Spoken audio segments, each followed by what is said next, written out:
Alô a todos! Na aula de hoje nós vamos falar sobre o texto, conceitos e abordagens.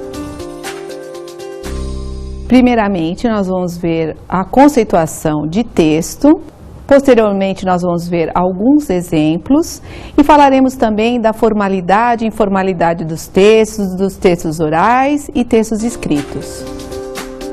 O que é um texto? Então pense bem nesses textos que você vai visualizar. Artigos jornalísticos são textos? Letra de música são textos? Uma bula de remédio, uma carta, uma propaganda? Será que todos esses são textos? Vamos ver então uma definição de texto? Um texto é uma manifestação linguística, nas modalidades oral ou escrita, que tem o papel de transmitir significados em situações específicas. O texto, então, é uma manifestação linguística. É lógico, os textos, eles ocorrem com palavras, com expressões. Também o texto ocorre dentro de uma modalidade oral e uma modalidade escrita. A modalidade oral, através de textos orais, como a gente chama, através de entrevistas, através dos próprios diálogos que a gente tem, ou manifestações escritas diversas, que normalmente é o que a gente mais conhece, cartas, e-mails, receitas e vários outros tipos de textos. Também temos esses tipos de textos que nós estamos falando, eles têm que ocorrer dentro de uma situação específica, dentro de um contexto específico, para que eles possam ser entendidos. E como poderemos compreendê-los? A partir do que poderemos caracterizar um texto como um texto? Então veremos a seguir as características de textos. Em primeiro lugar, um texto tem que ter uma organização textual coesa e coerente. Uma organização coesa é uma organização de texto estruturada. Nós vemos que o texto tem uma sequência. Por exemplo, se nós falarmos, Maria foi à feira, Maria comprou bananas, Maria comprou laranjas, Maria comprou abacaxi. Puxa, tá certo, eu entendi, perfeitamente compreendido. Mas ficou um pouco estranho, um pouco repetido, não ficou? Ao mesmo tempo, imagine nessa mesma situação. Maria foi à feira, comprou legumes, comprou frutas, comprou verduras, aí voltou para casa, jogou tudo no lixo e foi preparar a alimentação da família. Meio estranho, não é? Vemos então que podemos ter textos coesos sem serem coerentes e coerentes sem serem coesos. Um texto bem escrito ou bem falado ou bem estruturado, ele tem que ser coeso e coerente. Em segundo lugar, o texto tem que ter uma estruturação adequada. O texto ele tem que ter uma organização que nós esperamos encontrar nele. Então imagine textos de um modo geral. Vamos compor um texto. Como que nós vamos compor esse texto? Então você vai pensar, tem uma introdução, um desenvolvimento e uma conclusão. Perfeito, vamos compor o texto. Aí você imagine que você é um chefe de cozinha.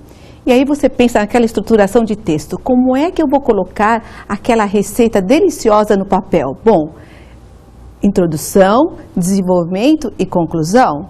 Não nos parece uma estruturação adequada para uma receita culinária, não é mesmo? Um outro ponto. Para um texto ser considerado um texto, ele tem que ter um nível de linguagem adequada de uma situação social específica. Por exemplo, imagine naquele caso da receita que você estava escrevendo. Será que a linguagem que você colocaria seria: será que você poderia, por gentileza, quebrar os ovos em uma tigela de porcelana chinesa? Não nos parece muito adequado, não é? Imagine então numa outra situação. Você está numa situação de negócios dentro da sua empresa e tem que escrever uma carta ou um e-mail. Aí imagine que a sua carta seja assim: prezado seu Zé, a gente vai ficar muito feliz em ter você como cliente. Em seguida, veja que texto é esse.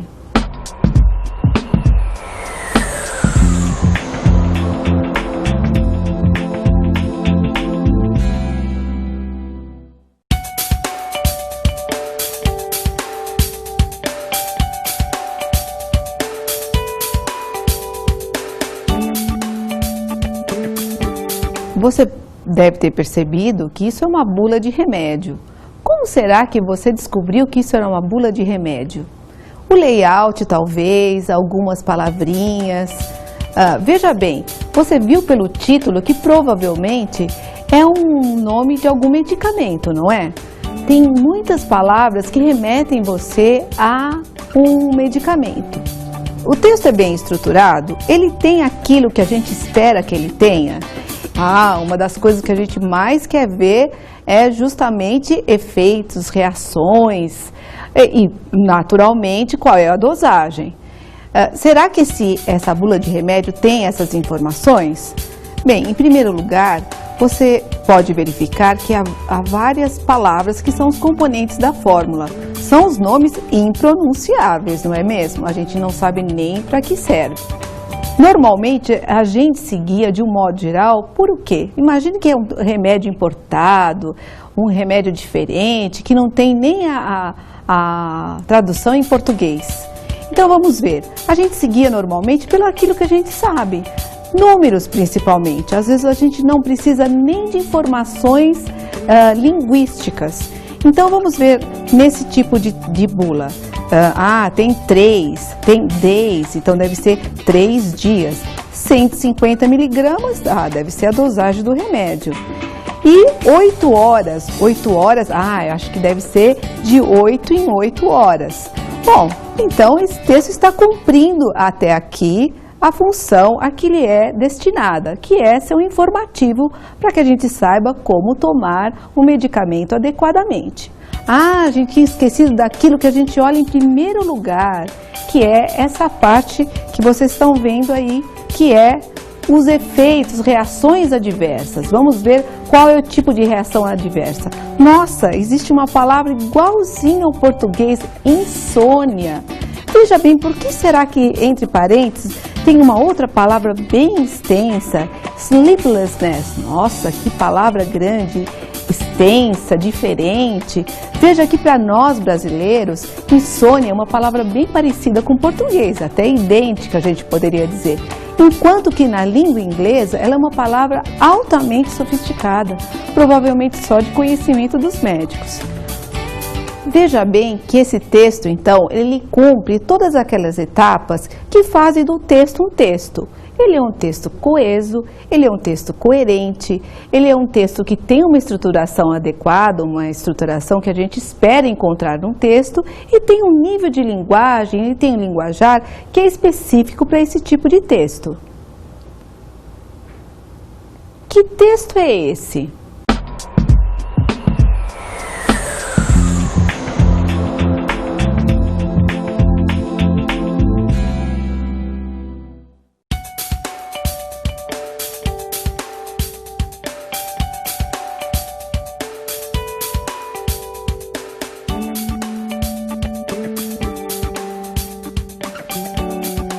Bom, como você pode verificar, esse texto é uma biografia. É uma biografia de uma atriz muito conhecida no cinema. O nome dela é Marlee Matlin. Ela é uma atriz que fez um filme, talvez você tenha assistido, Children of a Lesser God, ou seja, Filhos do Silêncio. Como você descobriu que esse texto é uma biografia? Bom, em primeiro lugar, deve ter sido pelo layout e algumas palavrinhas. Por exemplo, birth. Você lembrou daquela célebre canção Happy Birthday to You? Então você deve lembrar que birth é aniversário. Também você deve ter percebido que esse texto tem a altura da atriz. Então você deve ter percebido que esse texto ele tem características dessa atriz. Vamos ver por partes esse texto. Vamos ver a primeira parte. That didn't stop her, though, from acting in a children's theater company at age 7. That didn't stop her. That. O que é esse that? Isso não a impediu de atuar numa empresa de teatro para crianças, ela com a idade de 7 anos, né? A que isso se refere? Isso está meio fora do contexto, eu não sei, eu me perdi nessa minha leitura. Em seguida vem um outro trecho. She was their third child. She was their third child. Ela era a terceira filha deles. Deles de quem? Então aí você vai em busca de quem são essas pessoas. Em seguida, você vê o nome de duas pessoas, Dawn e Libby Matlin. Acho que deve ser essas pessoas. Mas como que eu me refiro a uma coisa e vou falar sobre ela depois? Em seguida, você vê a seguinte frase. Marley Beth Matlin was born on August 24th, 1965. Bem, numa biografia, o natural seria que a data de nascimento estivesse em primeiro lugar. Que conclusão nós podemos chegar? Bem, então vemos que essa biografia, embora a gente reconheça que é uma biografia, ele tem informações de biografia. Que informações que tem de biografia? Tem o nome da atriz, tem como ela iniciou a carreira, tem um pouco sobre a família, tem a data de nascimento. Bom, isso são informações pontuais que a gente entendeu direitinho. Mas me parece que esse texto está meio estranho para o nosso padrão, não é mesmo? Por quê? Porque ele não se configura como um texto coeso. Embora ele seja compreendido, então ele seja um texto coerente, ele não tem uma estruturação adequada ao que ele tem que ser, ao modo como ele tem que ser estruturado. Portanto, ele não é um texto coeso, e o que impede de muito a nossa leitura.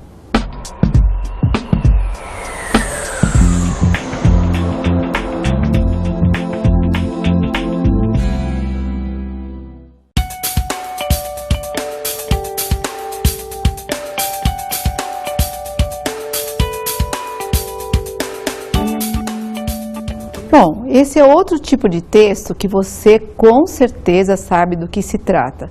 Em primeiro lugar, você está vendo ali repórter e você está vendo o nome de uma pessoa. Nesse caso, temos uma entrevista entre um repórter, o que o repórter está fazendo com um cantor americano de música clássica. É um texto do tipo pergunta e resposta, como todas as entrevistas. Mas vamos ver exatamente como essa entrevista se configura? Bem, aí o repórter pergunta, como que você entrou para a vida artística? O Berlim foi o seu primeiro grupo? E o que David responde? Eu comecei nesse mundo da música quando eu estava na 5ª série, quando eu comecei a ter aulas de viola, nossa. Então, eu participei de várias bandas locais. E você? Como que você começou sua carreira? Estranho, não é? O entrevistado vira entrevistador? Vamos ver como o repórter se sai. Aí o repórter responde para o David, bom, o meu pai era um jornalista, então foi fácil entrar nessa área de jornalismo, você sabe. Bem, David, voltando ao assunto, você toca algum instrumento musical? Como você pode ver, além de tudo, o repórter responde à pergunta do entrevistado. Muito estranho para a gente, não é? O repórter perguntou no final se o David tocava algum instrumento musical. E o David respondeu, eu toco violão e também toco teclado. E você? Novamente, o entrevistado vira entrevistador e pergunta para o repórter, bom, eu toco um instrumento musical, mas quero saber de você. Você toca um instrumento musical? O repórter responde, não, eu não toco nenhum instrumento musical. Bem, vamos voltar às características dos textos. Esse é um texto coeso? Ele é bem estruturado? Aparentemente é. Ele é um texto coerente? Ele faz sentido? Bom, pelo menos as perguntas e respostas estão perfeitas. Ele é bem estruturado? Ele tem uma organização de pergunta e resposta. E o nível de linguagem, ele é adequado ao que esperamos? Bom, nessa parte acho que ele ficou devendo, não é mesmo? Porque não é comum numa entrevista o entrevistado fazer perguntas para o entrevistador. E pior, o entrevistador passar a ser entrevistado.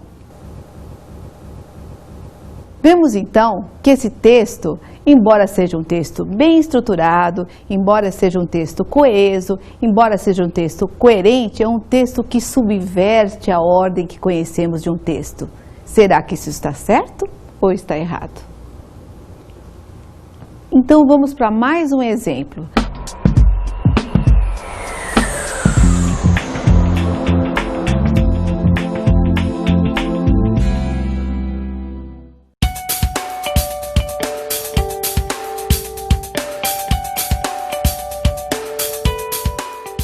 Veja, ele é um site. Um site é um tipo de texto bastante conhecido pela gente e que acabou aparecendo, surgindo com a internet. Veja bem a organização desse site. Ele é conhecido, não é mesmo? Mas será que ele se configura como texto do mesmo jeito que nós vimos os textos anteriores? Será que ele é um texto coerente, um texto coeso, um texto bem estruturado, um texto com uma linguagem específica a esse contexto? Vejamos então algumas reportagens desse jornal em específico. Em primeiro lugar, vamos prestar atenção nessa notícia econômica. No dia 17 de setembro, por exemplo, a América estava muito preocupada com a queda da Bolsa de Valores devido ao aporte do Fed, o Banco Central Americano, e a questão da seguradora AIG, que acabou sendo comprada pelo Fed, e o Lehman Brothers, e toda uma série de problemas que houve com relação à Bolsa e que se estendeu pelo mundo inteiro.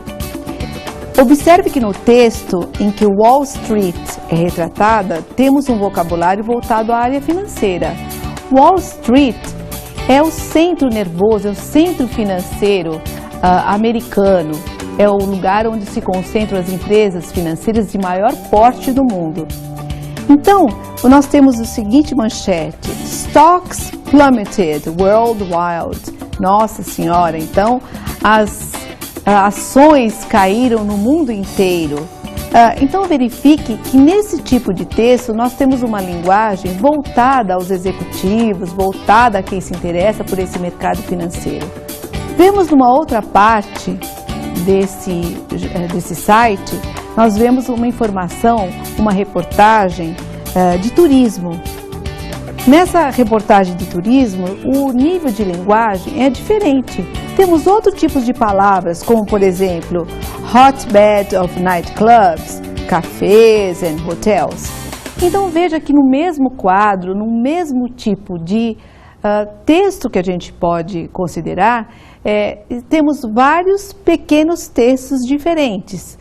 Uma outra característica interessante é que esses textos não se completam, eles são textos em partes.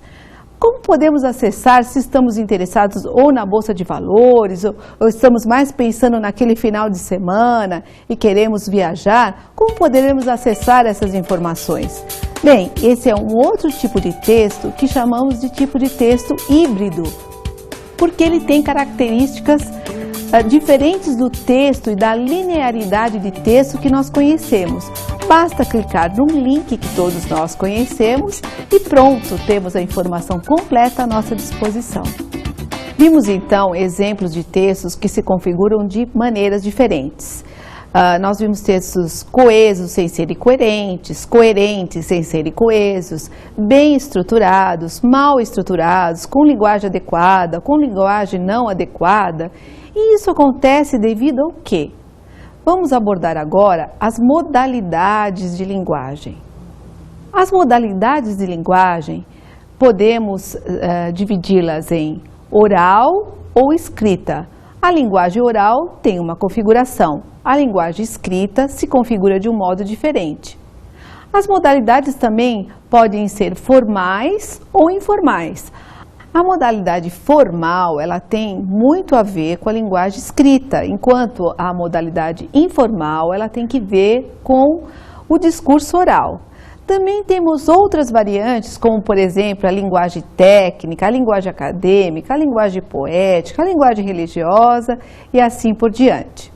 Uma outra variável da língua são os canais, então é o modo como a língua é distribuída. Na linguagem oral, essa língua pode ser distribuída através da televisão, através do rádio, através da conversa. Na linguagem escrita, nós temos a mídia impressa, os textos escritos, de um modo geral.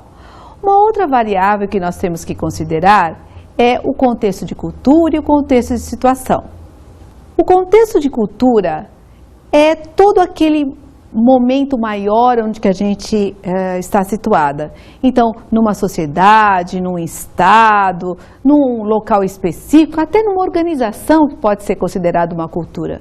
O contexto de situação é aquele contexto específico que nós estamos.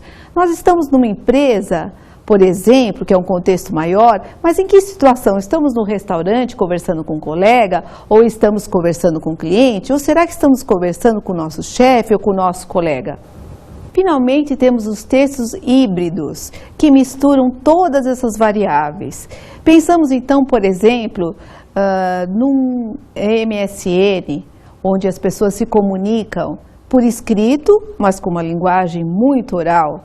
Nós temos os textos, como acabamos de mencionar, os textos da internet, em que não existe uma linearidade, você acessa o texto por partes, e às vezes a gente vai clicando e fica perdido naquele mundo de informações que a gente tem. Nós temos textos orais com características de escrita, e vemos textos como, por exemplo, um chat, que é bastante comum hoje em dia na internet. Ele é um texto oral, tem todas as características de texto oral, mas ele está sendo veiculado por escrito.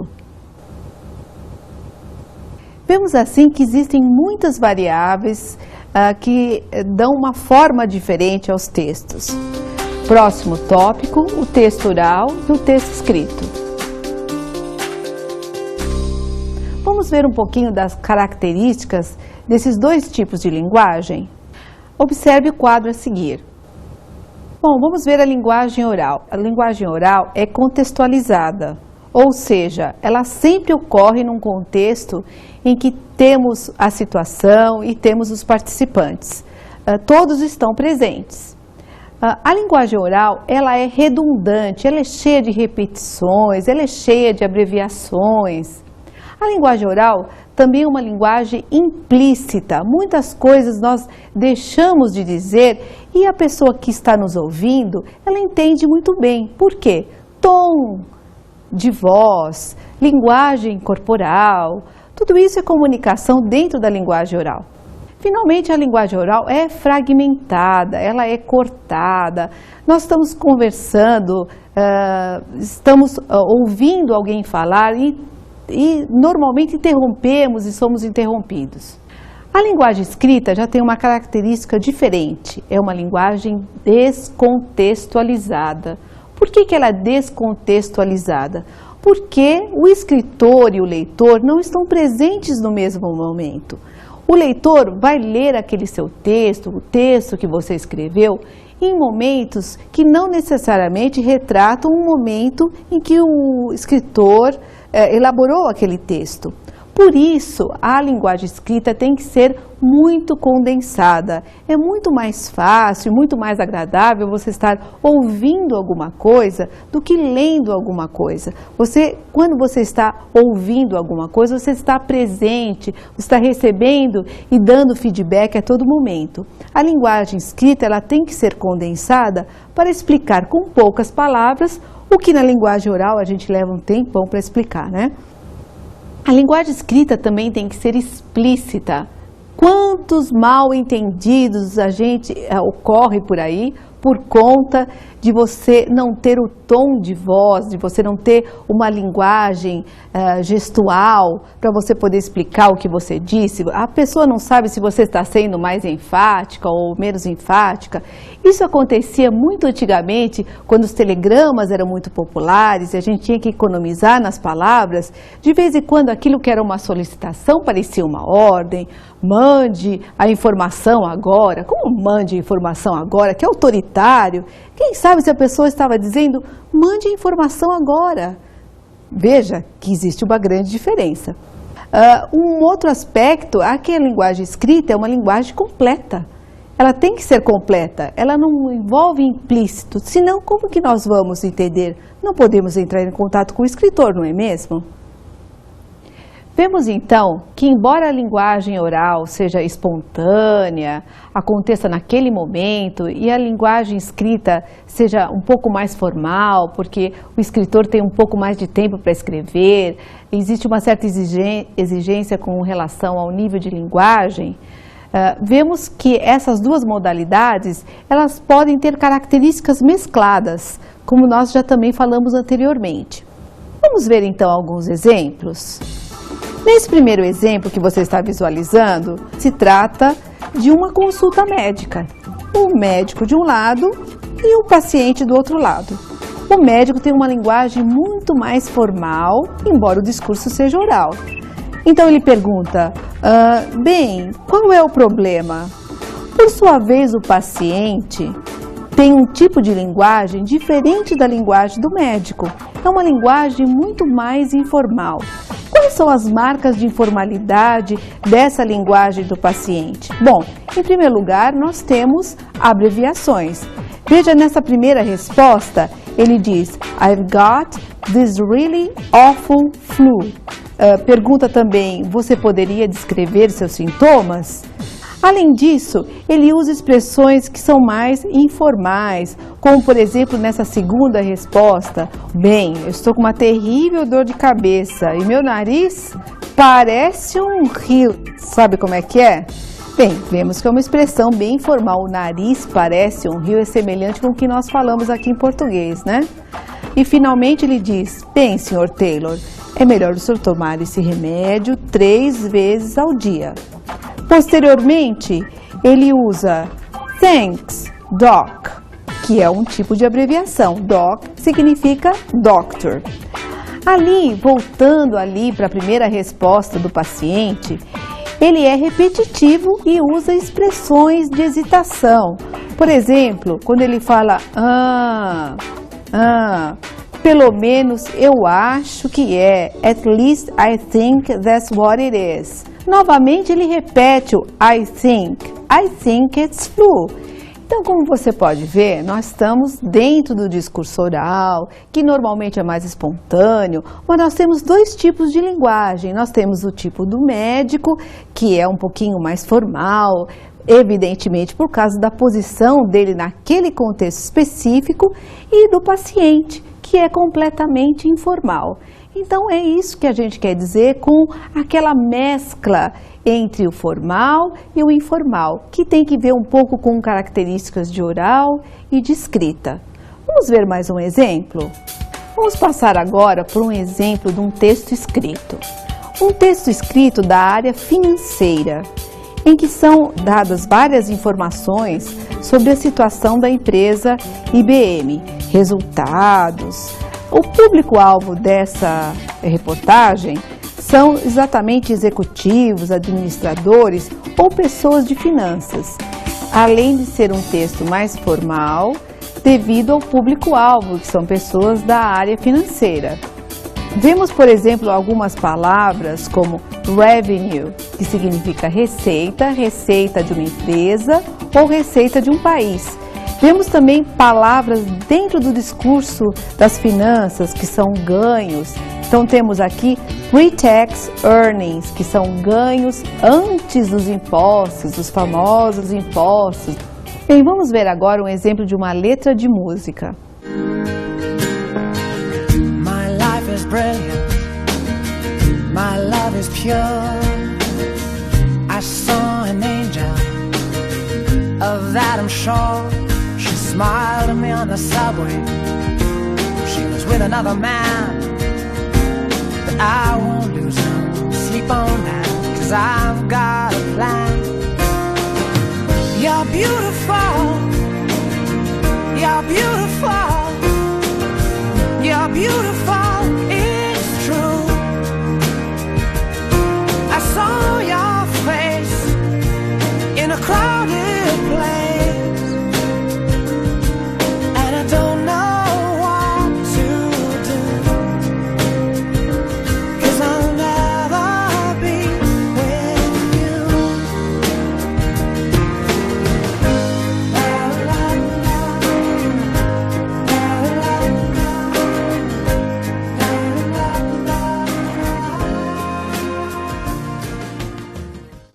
você pode observar, você está lendo, então a letra da música ela é escrita, mas veja quantas características que ela tem de oralidade. Veja, por exemplo, esse lá, lá, lá, lá, lá, que a gente nunca escreve.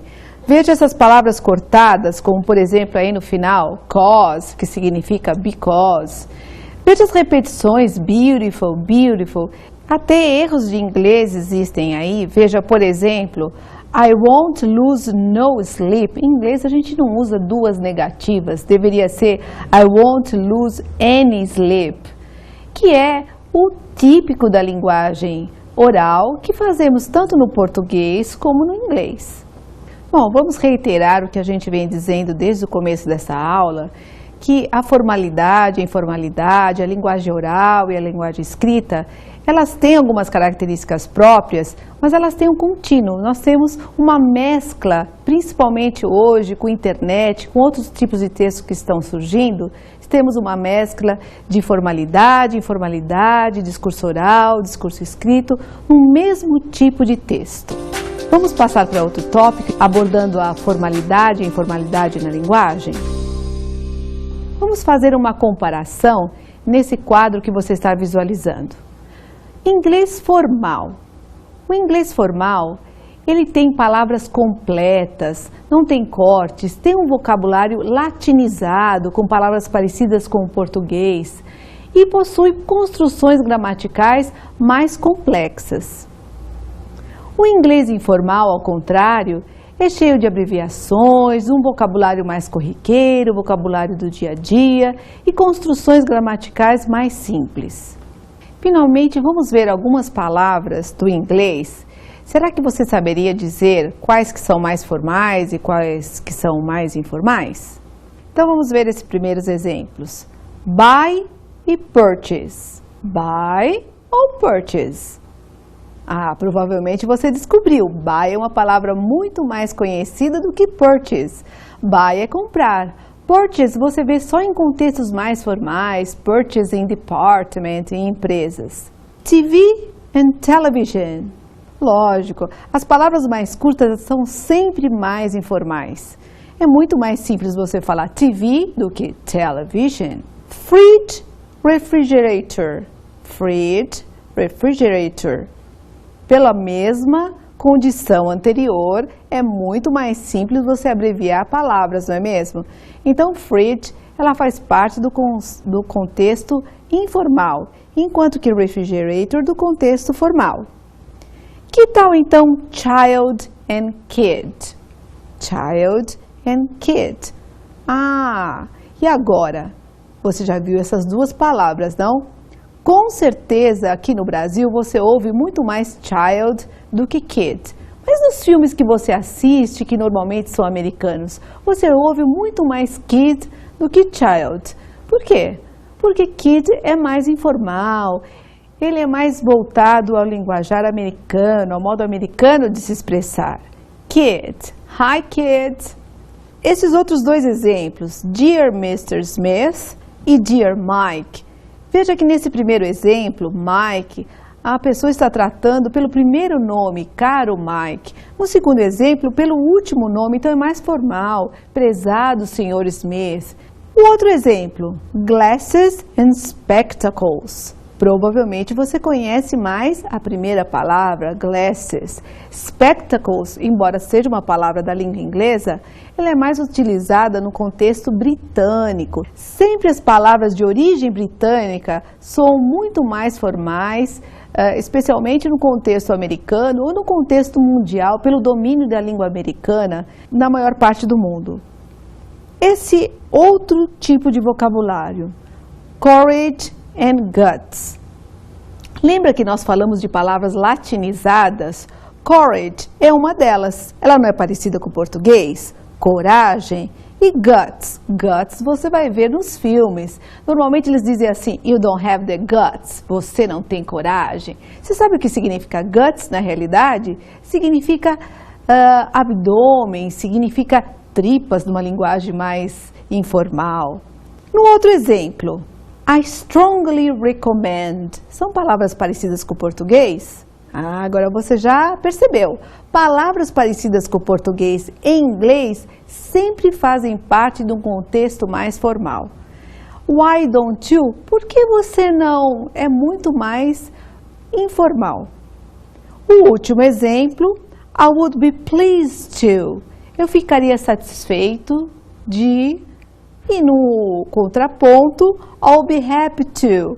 Eu ficaria feliz com, olha, satisfeito e feliz. Até em português você percebe que I'll be happy to é muito mais informal do que I would be pleased to.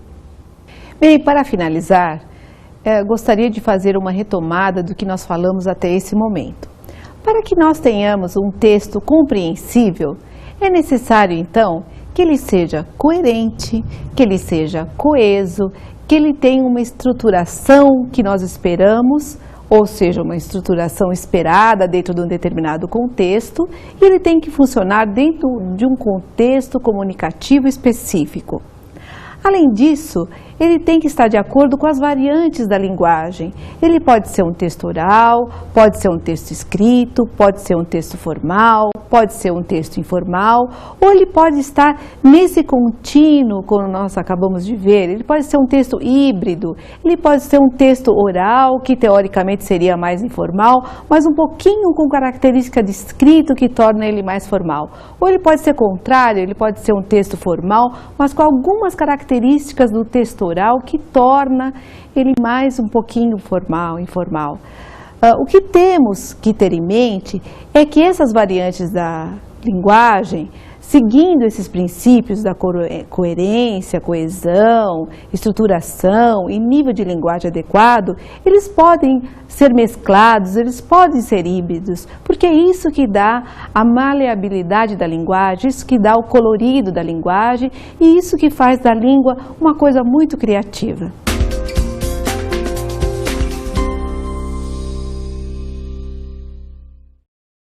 Para você que se interessou sobre o assunto que discorremos na aula de hoje, temos duas dicas de livros interessantes. O primeiro é um livro em português de João Saeg Siqueira, denominado Texto, Movimentos de Leitura, Táticas de Produção e Critérios de Avaliação, da Selinunte Editora, que aborda todos esses itens que nós comentamos na aula. Uma segunda opção é o livro Discourse Analysis for Language Teachers, de Michael McCarthy, da Cambridge University Press. É um livro muito interessante para os interessados no os assuntos abordados na aula de hoje e para aqueles que realmente querem lecionar, querem se aprofundar nesse assunto. Bem, é o que temos para hoje. Até mais!